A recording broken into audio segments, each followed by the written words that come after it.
नमस्ते बच्चों। आज की क्लास में हम पढ़ेंगे ब्रिटेन की राजनीति या ब्रिटेन की शासन व्यवस्था में सम्राट पद की क्या स्थिति है। सम्राट का ब्रिटेन की राजनीति में क्या स्थान है, वास्तविक स्थिति उसकी क्या है या उसका क्या महत्व है। कल हमने सम्राट या राजमुकुट की शक्तियाँ पढ़ी थी, तो आज हम पढ़ेंगे कि सम्राट का जो पद है वो ब्रिटेन में क्या वास्तविक स्थिति रखता है या उसका क्या वहाँ पर प्रभाव है।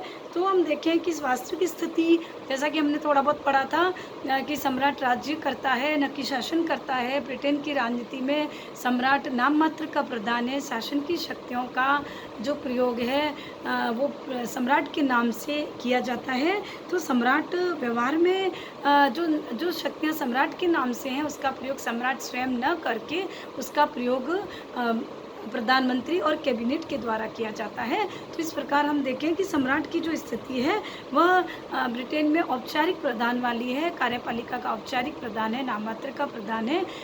चूँकि ब्रिटेन में एक टाइम था जब निरंकुश राजतंत्र हुआ करता था, जब शासन की समस्त शक्तियों का प्रयोग सम्राट स्वयं करता था। लेकिन जैसे जैसे ब्रिटेन में निरंकुश राजतंत्र से संवैधानिक राजतंत्र का विकास हुआ, राजा की शक्तियाँ धीरे धीरे कम होती गई और आज स्थिति है कि वहाँ का सम्राट शासन व्यवस्था में केवल नाम मात्र का प्रधान है या फिर नाम मात्र की शक्तियाँ हैं जो उसके नाम से कैबिनेट और प्रधानमंत्री के द्वारा व्यवहारिक रूप से उन शक्तियों का प्रयोग किया जाता है।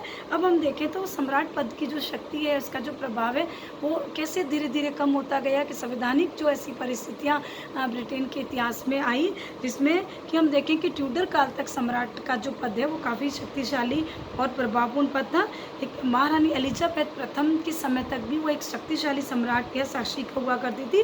लेकिन उसके बाद धीरे धीरे सम्राट पद की शक्तियाँ जो है वो कम होती गई और 17वीं शताब्दी में हम देखते हैं कि असीमित या निरंकुश राजतंत्र और सीमित राजतंत्र के समर्थकों के बीच में एक संघर्ष हुआ, जिसका परिणाम जो है वो सम्राट पद के लिए जिसके परिणाम सही सिद्ध नहीं हुए और सम्राट पद का महत्व उसके बाद कम हो गया। 1649 में सम्राट पद को समाप्त करके ब्रिटेन में गणतंत्र की स्थापना की गई। हालांकि यह गणतंत्र ब्रिटेन में 11 वर्ष ही रहा और 1660 में सम्राट पद वहाँ पर इन 11 वर्षों में ब्रिटेन में सम्राट का पद समाप्त हुआ।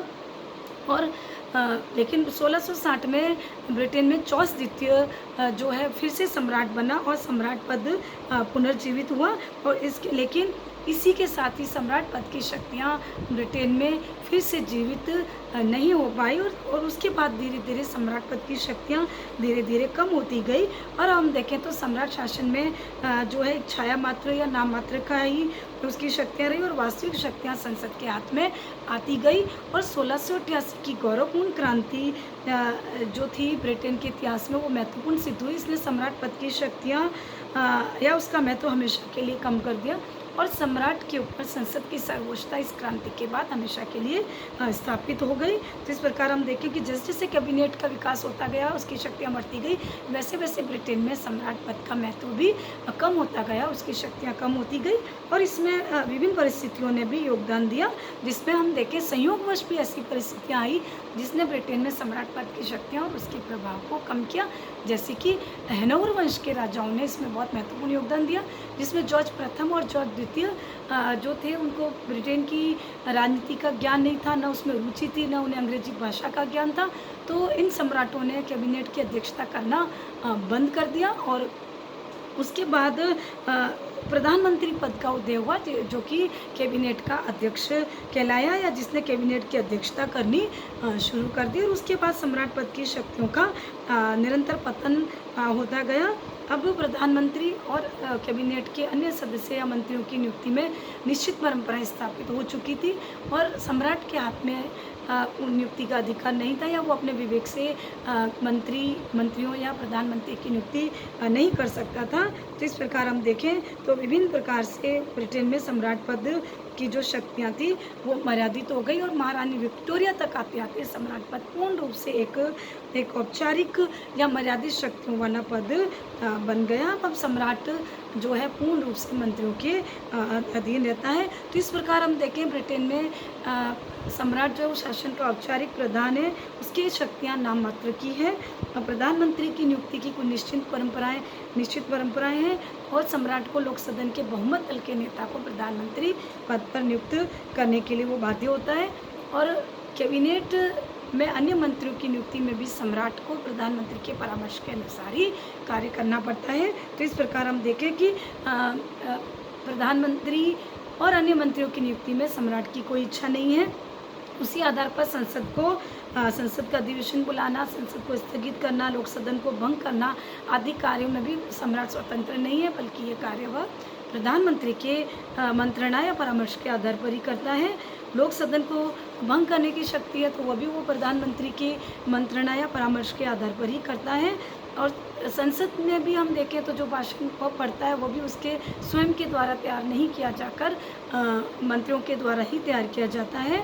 यद्यपि सैद्धांतिक रूप से हम देखें तो सम्राट की सैद्धांतिक स्वीकृति के बिना कोई भी विधेयक जो है कानून नहीं बन सकता, लेकिन बहुत लंबे समय से यह परंपरा स्थापित हो गई है। एक ये प्रथा जो निषेधाधिकार के सम्राट की वो प्रथा प्राय हो गई है कि सम्राट जो है उस शक्ति का प्रयोग नहीं करता, या फिर हम कह सकते हैं कि वो ऐसी कोई स्थिति नहीं आती कि वो उन विधेयकों को अस्वीकृत करे। तो इस प्रकार हम देखें कि सम्राट की शक्तियों के संदर्भ में स्थिति ये है कि सम्राट का एक स्वर्णिम शून्य है। शक्तियों के क्षेत्र में सम्राट का जो स्थान है ब्रिटेन की राजनीति या शासन व्यवस्था में वो शक्ति शून्य है। सम्राट को न्याय का स्रोत समझा जाता है, सम्मान का स्रोत समझा जाता है, लेकिन सम्राट की स्थिति यह है कि वो न तो न्यायिक कार्यों में हस्तक्षेप कर सकता है, क्योंकि उत्तराधिकार अधिनियम 1701 के अनुसार न्यायाधीश सदा 4 पर्यंत तक अपने पद पर कार्यरत रहते हैं और अपराधियों को क्षमा करना या उनकी सज़ा को कम करना या दंड को कम करना है तो भी सम्राट गृह मंत्री के परामर्श के अनुसार काम करता है। वो स्वयं कुछ भी नहीं कर सकता, अपने विवेक से कुछ भी नहीं कर सकता। चाहे लॉर्ड सभा के पियर्स की गठन नियुक्ति करना हो या कोई भी सम्मानजनक उपाधियां प्रदान करना हो तो उसमें राजा के अधिकार और शक्तियां शून्य है, औपचारिक है, वास्तविक नहीं है। सैद्धांतिक रूप से सम्राट के जो भी अधिकार जो है हमने जो पढ़े वो वास्तविक रूप से उसका प्रयोग मंत्री मंडल के द्वारा प्रधानमंत्री के नेतृत्व में उन शक्तियों का प्रयोग किया जाता है और वही इसके लिए वास्तविक रूप से भी उत्तरदायी होते हैं। तो ये हमने एक विवरण पढ़ा, संक्षिप्त विवरण कि ब्रिटेन की राजनीति या शासन व्यवस्था में सम्राट का अब क्या महत्व और उसका प्रभाव रह गया है।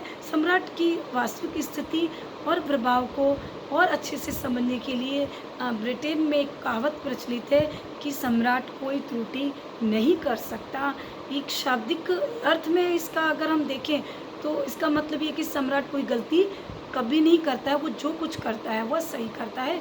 लेकिन अगर हमें सम्राट की वास्तविक स्थिति को समझना है तो हमें उसका संवैधानिक महत्व अर्थ समझना होगा कि सम्राट कोई त्रुटि क्यों नहीं कर सकता। और अक्सर आपके एग्ज़ाम में भी बच्चों ये क्वेश्चन आता है कि सम्राट कोई त्रुटि नहीं कर सकता, इस कथन का विवेचन कीजिए। तो हम पढ़ेंगे कि सम्राट कोई त्रुटि क्यों नहीं कर सकता, उसका कोई कार्य गलत नहीं होता है या उसके किसी कार्य को गलत नहीं ठहराया जा सकता।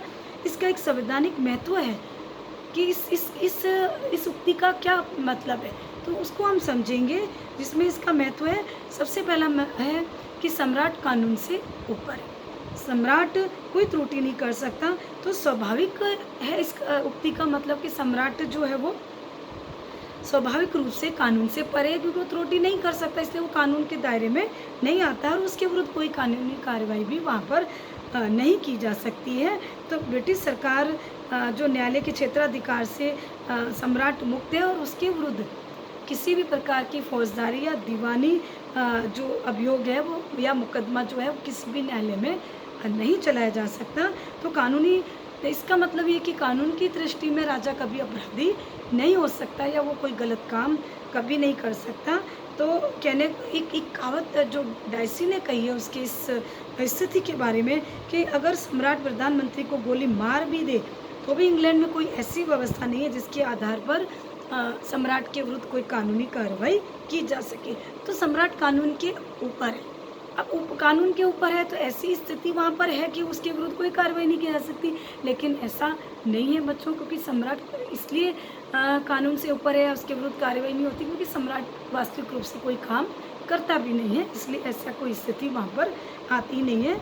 दूसरा, सम्राट स्वविवेक से नहीं, ये ऊपर वाले उक्ति से जुड़ा हुआ है। दूसरा वाला जो स्टेटमेंट है या जो वाक्य है उसको हम उस संदर्भ में पढ़ेंगे कि सम्राट स्वविवेक से नहीं वरन कैबिनेट के परामर्श से कार्य करता है, अतः उसके कार्यों के लिए कैबिनेट उत्तरदायी है, न कि स्वयं सम्राट।